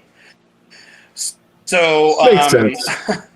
and make me have to talk to people about it every time. So I tried to stick with what was generally done here in this country. I haven't watched the German versions because those Blu-rays don't have my player. So I don't know what they were left with, but I just, mainly took care of our Americanese. But yeah. Bummer about those first 2 Havoc movies. Playing with Dolls is what they're called. And the first one has a bunch of different names, Metal Face and Leather Face. And what a mess. I mean, it's just, I don't know. Start with 3 and 4 and you'll how do you feel? How do you feel about the Metal Face retitling? I know we talked about the Leatherface one. It doesn't make any sense. Leatherface, Metal Face, it doesn't make any sense. I mean, not that my Playing with Dolls was the greatest thing ever. Like I said, it's just the title of a Slayer song, which most Slayer songs could totally be horror movies. But it makes sense because he's playing with the women who could be dolls. So I thought, in this case, it does, because he's not just a killer. He likes to play like a cat plays with its victims. And some serial killers like Freddy does that, but Michael doesn't do that. Once he gets him, he just takes him out. Jason doesn't do that. He just chops him with a machete. But Havoc does play. It's part of his being a creature in nature. He does play with his prey, and he likes to have dominance over it with his physical power. So that's why I thought it was such a perfect mix. And also, whenever I'm assigned to a movie, I completely don't watch anything like it. So if I'm assigned to a Western, I don't watch any Westerns. If I'm assigned to a slasher movie, I don't watch any. So that what I'm writing will be, its own thing. Of course, I do have distant memory. But for that, I was just like, how would I become so psychopathic? And I was just listening to a lot of Slayer, because Slayer puts you in this crazy mode, and I had to do it in hiding when I was driving, because my babies were really small at the time, and I was like, I don't even want them to hear Slayer. Is just too much. So I was just pumping it and adrenalizing myself with Slayer so much that I was like, well, I hope they don't mind. I'm sure they would watch a movie like Slayer, these guys, if their personas or the personas of the bandmates are to be believed, that's just their type of movie. 2 of them. 2 of them, yeah. Well, there's technically only 2 left now. Well, actually, they're over. Slayer's. Well, Gary Holt and Kerry King would definitely like these movies. Tom Ryan, not so much. Yeah. Well, who knows? But yeah, this was not in. This was no. There's no perfect title for them. I just didn't understand metal face. I mean, he does not have a metal face, so literally it's wrong, and it's completely uninventive, and it has nothing to do. At least playing with dolls, he plays with the beautiful women and his victims, so at least it has something to do with it, even though it's not the most poetic name. I love the name Dead and the Damned that I did. It's one of the titles that I really like. But playing with dolls, if they would have changed it to something better, I would have been happy. It doesn't have to be my title. The advertising people at the distributors could be talented too. So if they had a talent for coming up with good names and they came up with a better one, I would have rejoiced and said, thank you, advertising person. But metal face, I mean, that's just lame. And I know the distributor that does it. They're con men. If you're listening to me, you're an asshole. And you better hope we never find each other left alone. Yeah. I'll Have it come to life. I'll avoid saying I wouldn't that. kill the guy, but I would at least Come close. smack him down, because this is nothing that I appreciate. You know? Yeah, for sure. Were there any? He knows who it is. Were there any pranks with the Havoc actor on set? Because I can imagine I couldn't turn it down. Yeah. He has thought of going out to the street where people might see him, but I'm literally worried about someone having a heart attack. I might have a heart attack if I didn't know what was happening. I just see a guy like that. I'm driving through the forest. I'll tell you one thing that did happen once. We were filming at what I call the Tree of Woe, this tree where he hangs up his victims and he puts the girls inside the tree, like a womb kind of. Well, we were there and we were setting it up, and I was inside the tree, and it was raining or snowing, and I was like, oh my God, I got to keep my camera dry. And the actor was outside with he looked like Havoc 100%, and a car came in, and he, said, hey, there's a car here. And I'm trying to get out as fast as I can to say, hey, this is not what it looks like, because I'm a crew of one. It's just me and my actors, so there's not like people with headphones and clipboards and stuff standing around. It's literally just me.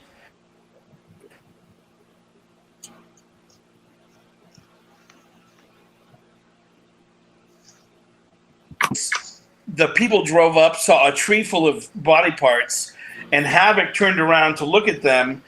And although underneath the mask, he may have been saying, hey, don't worry, this is not what you think. By the time I ran out to try to flag them down, they were out like Dukes of Hazzard. They were spinning out in reverse.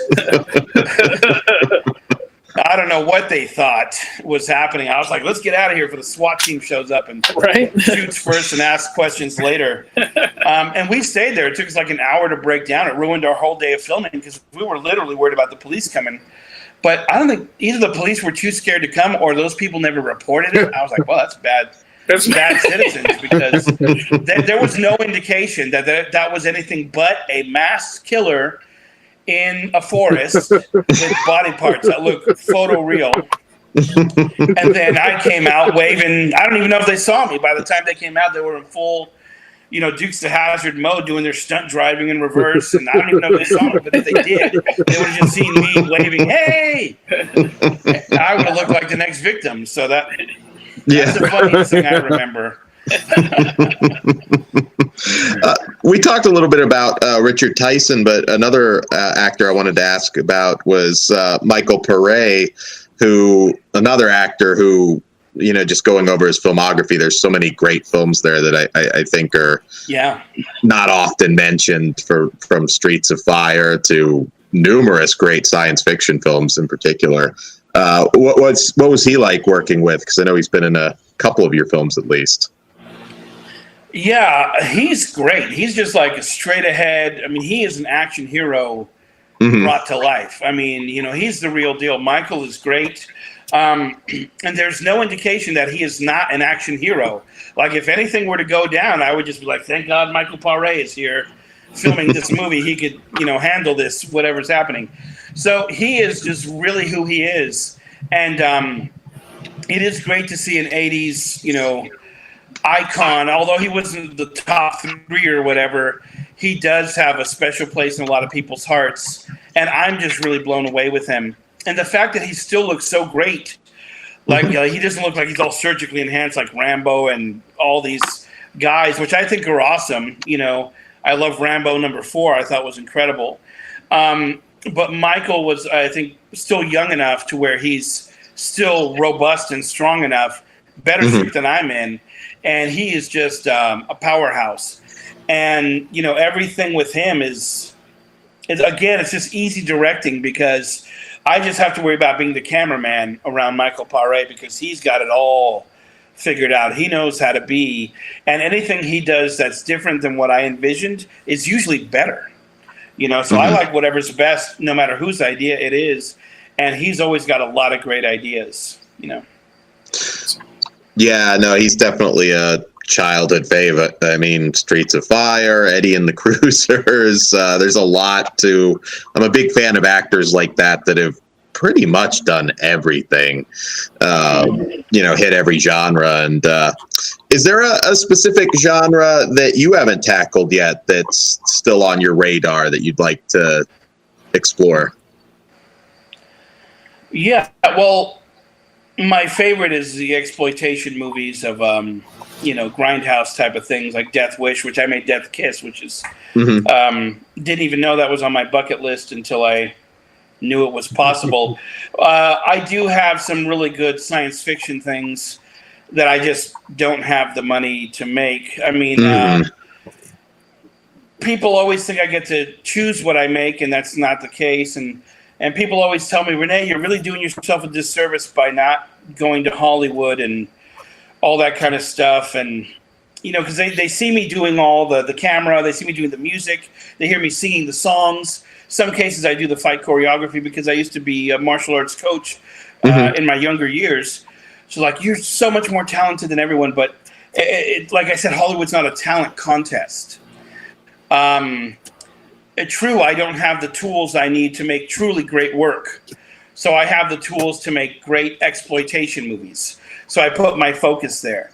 Someone else like me who's talented in the arts is usually people who are talented in art are not usually talented in business. So Hollywood thrives on good businessmen, not good artistic people. The only time that artists ever took over Hollywood was in the mid to late 70s, and that continued on to the beginning of the 80s. But after that, and that only happened because at the time, the studios were selling themselves off to anyone, to any big corporation that could afford United Artists or whatever, because all the people were aging out, Yeah. And they were just seniors, and they were suffering from dementia. They're like, we have to sell our company. So for the first time in the history of film, people were chosen through merit, through their artistic abilities, because there was no nepotism. There was even the corporations and the executives who were taking over, they didn't realize that they could do like they do now and invite all these super hot Instagram models and say, I'll give you a movie deal if you... They didn't even know they had that power. So they were choosing people based on merit only. And in movie, what is movie? Movies are an art form. So they were choosing the most artistic people. So that's where Scorsese came from, De Palma, George Lucas, all these people who were just on merit alone. It's why we got the greatest movies in the mid to late 70s and early 80s. We've got the greatest movies of all time that we have never been able to let go of. And all we're doing now, because there are no artists allowed, or artists are considered laughable in Hollywood. It's like, you care about that, you're stupid. Like everything I care about when I say, well, we should do this movie, you guys. When I'm talking to the producers or the distributors, I don't even tell them what my real goal is. I just tell them, yeah, boobs, blood and guts, machine guns, disembowelments. Great. Do that every 10 minutes and we've got our, so do one of those again, Rene. So I don't even tell them about what I'm really trying to do, whether it's to explore the psychopathy of the voyeur or Havoc, or whether it's the little propaganda that I put in. Cry Havoc has a little bit of propaganda in it showing you, which you may not have noticed because I don't make really propaganda movies, but the voyeur was choosing women who didn't have fathers, because fathers are likely to show up with a shotgun and ruin everybody's day. They'll go to jail. I don't care. It was my daughter. Happily go to jail. Take pictures of me with my handcuffs on, going to jail with a smile on my face. I'll pose. So he knows that. In modern movies, they make fathers dumb. All fathers are dumb, and they propagate this through any people who are watching movies think that they're better off in a fatherless home. It's a nuclear family. That's stupid. But there is no data in any social study done of the benefit of humans that indicates they are better off without a father or a single parent, vice versa. They're not good without their mom either.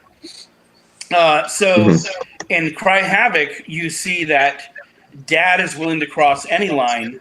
And unlike the last Halloween movie, where the dad didn't even worry, he was busy making a peanut butter sandwich, I think, when the police were telling him about Michael Myers was after his daughter. And they're telling you, oh, in Halloween, call your grandma and call your mom. It's like, what? Call your dad. Don't call your grandma. Mom and grandma should be protected. Now, if you happen to have a grandma like Jamie Lee Curtis, we'll give her a gun. She kicks ass. But it should be the man. No, officer, I'm going out to help look for my daughter. You can join me. So anyway, it's just all these movies that are showing you not to be a man. Well, in Havoc, if we didn't have a Charles Bronson being a manly man, more people would have suffered, and it would have gone worse for everyone. So that was my little bit of propaganda in Cry Havoc. No, a lot of the better horror movies have social commentary. So, and I do think just getting back to Insurrection a little bit, that for anybody curious to check it out, it is sort of an action thriller, but it's a lot more interesting than that. So I hope any of you that do get to see this podcast, you should check it out. It's a good conversation starter and a really timely movie to watch right now, especially while you're still locked in. So nothing. And it's on Vimeo right now. You can rent it, and I think you can purchase it for $10. And it's like one of the first movies in quite a while. I've been like, there's a few people I need to tell that should really see this, that will really like it. And I don't know the last movie that I could say that. Oh, thank you. I really appreciate it. And, it's really an act of insurrection. It's really an act of rebellion. And people are worried, like, Rene, what are you going to do? No one's going to hire you after this. Well, if they're that petty and that's what happens, that's what happens. But I really do care about my fellow humans more than I care about that. And I think that because I'm a person who's here by merit, not because of how I ingratiated myself, that I'm just needed. They need me. Because no one makes cheap movies the way I do. Right now, the distributor for Cry Havoc, who I also don't like, yeah, you're an asshole. I'll say it so in case you're hearing this, you're an asshole. They're putting on IMDb that the movie costs $4 million. Well, it might look like $4 million, but all of that came from the artistic mind of a person and the hard work of my actors. It didn't come from throwing money at it. It is the pure work of human endeavor. And of course, it's just a slasher movie. It's not like we didn't create. We're not making a Shakespeare here, but in comparison to movies that are a couple of $1 million or $4 million, like what is I think is the basic Blumhouse thing, we stand up next to those, and we, they're sissies compared to us. Certainly, the last Black Christmas, that was not very good. I just saw the trailer and I said I don't want to watch that. Yeah, It's bad. Top It's 10 worst fucking horror garbage, movies dude. ever, and I don't. Yeah, I don't. Wow. I'm careful about like calling something worst ever, but that's a top 10. I think you guys would agree with me. Yeah, I Pretty can't low. argue that. It's fucking complete garbage. It's bad. Yeah. I heard that the director was put there for political reasons. And usually people like that aren't good, you know. Yeah, So- Jason Blum had made that comment about female directors in horror, and I want to say right after that is when it went into production. So, yeah, it was pretty bad. There was a couple. All of a sudden, there was like a few Into the Darks directed by some female directors, and then this one.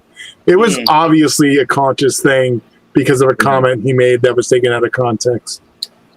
Well, it could be anyone. You know, like I said, if you care about getting good products, and it's a movie, that means you have to have good artists. So they should have a blindfold, not know who made it, or like they should. That's how they should get people to do things, is by not caring what genitalia they have between their legs or what their skin complexion might be, and just be like, whoever is the best, whoever made the best, whatever it is, movie, and then find out, oh, it's a midget. Well, great, midget. Now you're in charge of this. You know that the midget's not being chosen just because he's a midget, but because he or she is really good at their job. So, I mean, I'm sure the whole world, I'm sure, wishes their industry would work like that. I'm sure there's people in office positions wishing the same thing. But in art, especially, people who are really good artists are not the best salesmen. That's why, you ever heard George Lucas talk? He is literally the Mozart of our time. Everything he did in those original 3 changed absolutely everything. Yeah. In the movies, from filmmaking itself to just everything. I can't even go into that. It's a whole nother podcast. But you ever hear him talk? He would never be able to walk into a room like Jar Jar Abrams or any of these yes men that are all over Hollywood. Yes, Jar Jar, if you're hearing this, you're an asshole. I'll slap you, Jar Jar. You're not even a man.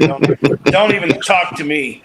But those guys might be great politicians. They could charm their way into anything, while George Lucas sounds like a nerd. He sounds like an idiot. Yeah. But his artistry is really good. Just like Van Gogh, I'm sure if you would have talked to him, you'd be like, you're crazy, man. I mean, what are you? Or Beethoven. Beethoven was so crazy that they thought he was a transient. He would get arrested constantly until someone recognized, no, I'm sorry, he's just a little whacked in the head, but he's actually the conductor.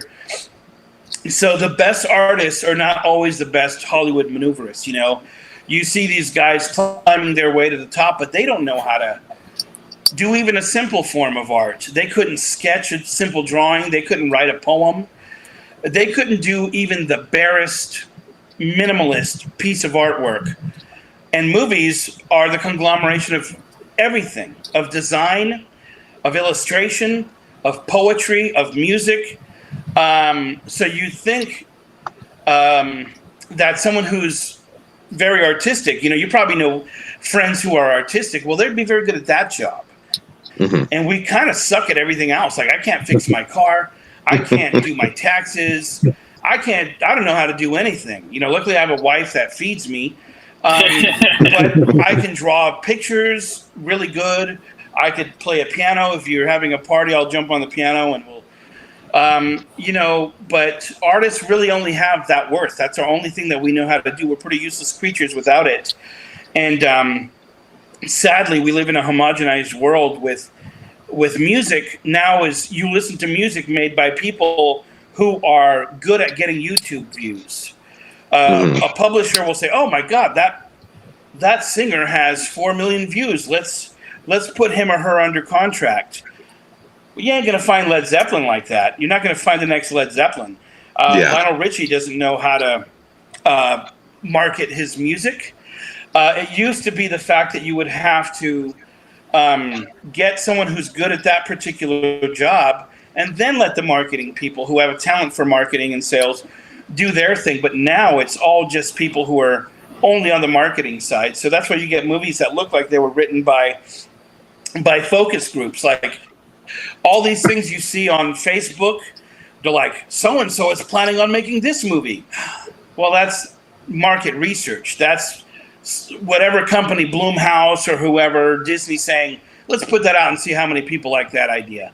It's not anything that they're planning, because everything they do is on market research.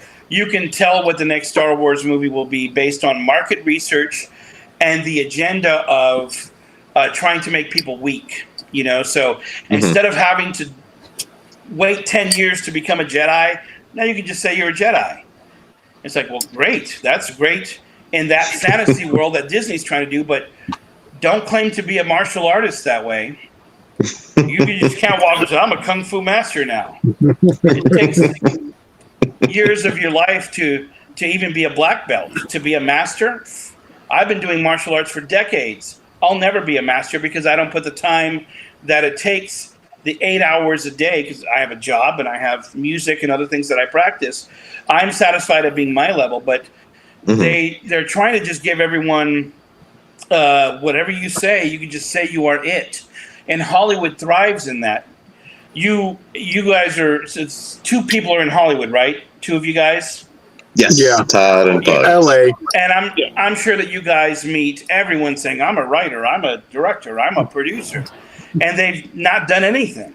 And it's you could not do that in the medical field. You couldn't just be like, I'm a doctor, and then show up and then start being a doctor to people. You couldn't just be like, I'm a boxer. Let me climb in the ring with the heavyweight champ here and I'll show you.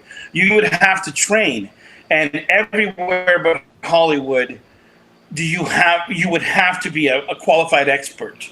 But Hollywood now, you don't have to be. You just have to be a good maneuverist, and they'll hire you a good cameraman. They'll hire you a writer. They'll hire everyone to be artistic, so that you, who has agreed to forward their agenda, will do exactly the kind of movie that they want to put out. So.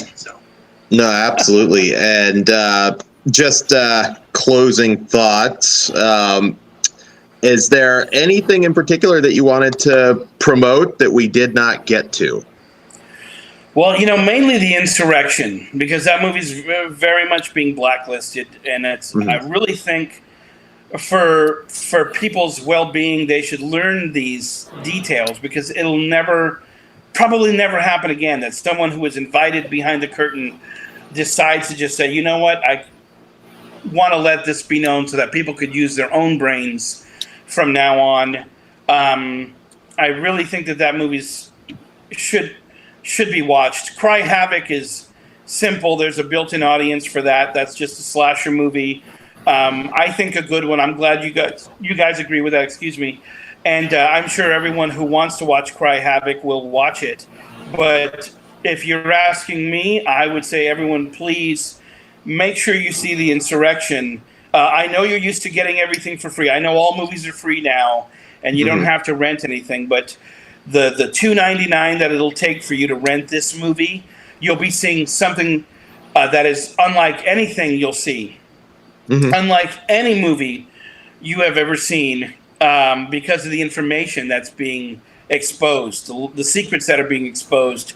And I'm sure you could settle for whatever's on Netflix or whatever, or on Prime for free, but really maybe break the mold and give this one a try. I'm not saying that about all my movies. If you want to wait till they become free on Prime, do it. But The Insurrection is I don't know how long it'll be before it's completely gone. I say the truth. About what? About what I really do. And we're live. 5, 4, 3.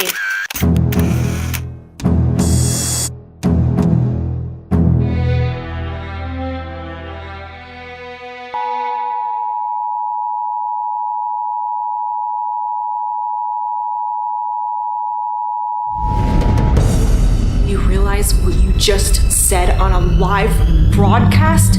They'll have you killed.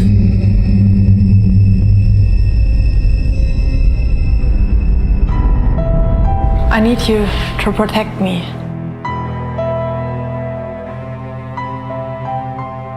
Will you stand with me?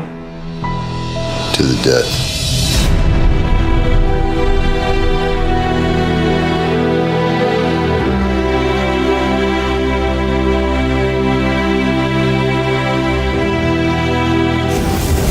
By the time this video goes public, I'll be dead. I'll have been murdered. We're pinned down. You gotta help us.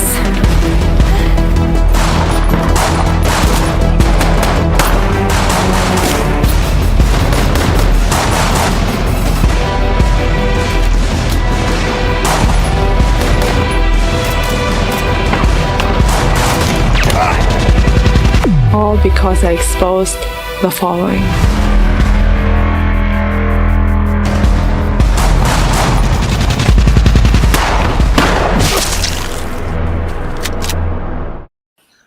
That was the trailer for Insurrection, guys. You can see it now at the moment exclusively on Vimeo. I highly recommend you do that and support the film because, again, even if you dislike this film, it will spark a conversation that should be interesting. And how many movies nowadays can you say that about? So it is certainly a provocative topic that is worth checking out. So don't let it slip beneath your radar. It's one of a kind. Yeah. All right. And we want to definitely thank Rene for coming on, Rene Perez. Second interview we've done with him, and I look forward to him coming back. Hopefully, well. So, one of my favorite guests we've had on it so far. So. Absolutely. And be sure to support us at patreon.com/fleshwoundfeatures. We have options starting at just $1, and there's a lot of exclusive uncensored content. We're getting ready to film even more stuff in the coming weeks, so it goes a long way, and you get some cool stuff from us. So be sure to check it out, and you should also check out fleshwoundfeatures.com. You should also what do you call it? Twitter. I'm not a Twitter guy. What do you call it? Not follow us on Twitter. Follow us on Twitter. Follow the yeah. Stalk him on Twitter. That's all he knows. You can stalk us on Twitter. You can stalk us on Instagram. You can stalk us on Facebook. There you go. And if I don't, that is a thing now. I think that's a thing now. There you go. Yeah. We're on it. We're on most everything now. So, yes, do that. And of course, here on YouTube, the Flesh Wound Features YouTube. If you're not watching us on YouTube, you can get our exclusive video version here. And we are brand new to YouTube, so just kind of getting everything established and set up here. So, like and subscribe, please. I'm gonna do one more and share.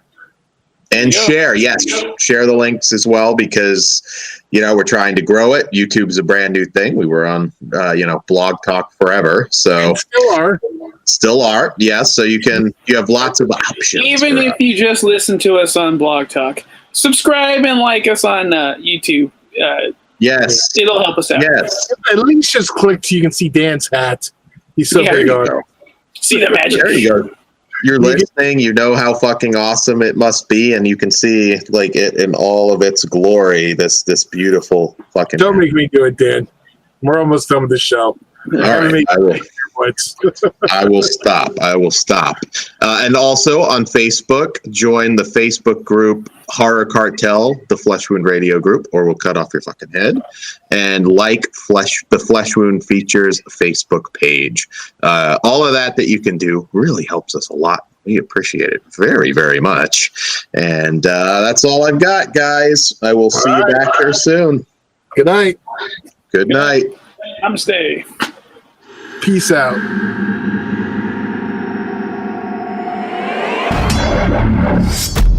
There's a killer here. Something like you have never seen. They call him Havoc.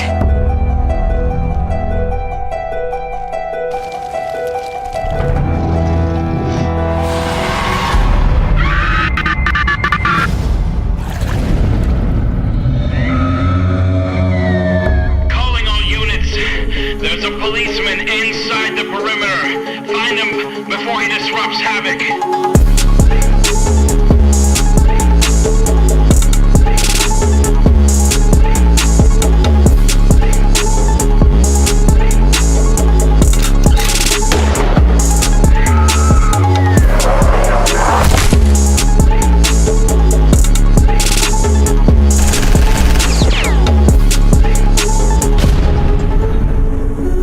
I used to be afraid of death, but now, with Havoc, I control death. I am its master.